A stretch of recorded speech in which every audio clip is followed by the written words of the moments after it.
Welcome to my EQ tutorial, and today I'm going to cover the basics of EQ, my thought process when I begin a track, especially with a synth. And here is my synth track. Here's a little melody with inside it.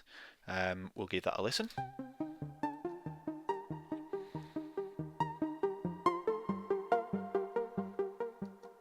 So there is the melody, and I've got on the track of the synth instance of FabFilter Pro Q loaded, and you can use any EQ, but preferably one with an analyzer. It will speed up the process. You can get other plugins that work alongside the EQ, which are analyzers, but it's quicker to work all in one and it's better for your CPU. So we're just going to start. Here is the lowest range of our hearing, 20 Hz, and 20 kilohertz is the top end of our hearing, but as your age deteriorates you don't hear that far or that low, so we feel more of this area. Like, we don't necessarily hear this, we feel it more. So as a good practice, as we can see from this track, we're going to roll off this bass, which there is a lot of, and just for the purpose of this I'm going to roll it off here. Now instantly that has tidied the mix up. It's just got rid of any low frequencies that we don't need within the mix. Now I can hear 3 problems, 2 more than others, and I can see them on the screen here. Now I'm going to show you how to find them if you haven't trained the ears to hear this.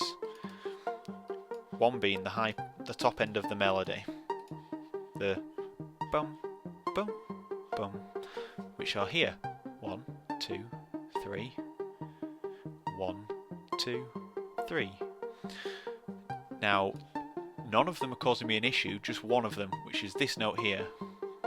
So if we chuck it to here, sweep it, see how harsh that is? That is, like, I call that the sonar effect. So what we're going to do is we're just going to narrow that up a little bit, and we're just going to cut it at that point. Now, from the actual thing, it's reaching just above 10. So I'm going to cut it just below 10 here. So now, to the untrained ear, some people might not be able to hear what's happened. If I turn this back on, there seems to be like a control within the sound. And that's because I have cut this sonar effect, which I heard before I'd even loaded the EQ up. So you've got to train your ears to hear these things, but having an analyzer helps you see them, so you don't have to learn, but it does help. Now the other problems are here. So just as a basic cut, there we are.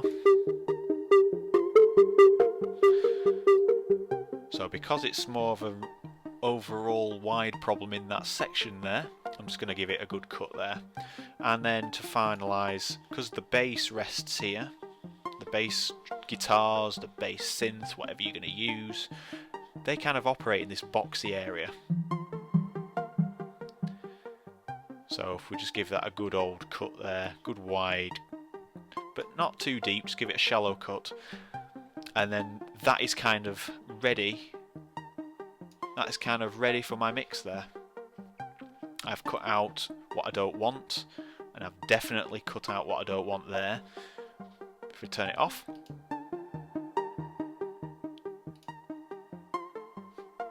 it's more controlled, and that is with no compression whatsoever. It's just cutting out those problem frequencies that I could see and hear, and it's those things that cause you problem in mixes. It's more this end here. People do not do this and they get muddy mixes and it sounds nasty. So that is a good starting point, and that is where I start with my mixes. I hope you enjoyed that. Any questions, just leave them in the comments below and I'll get back to you as soon as I see them. Thank you for watching.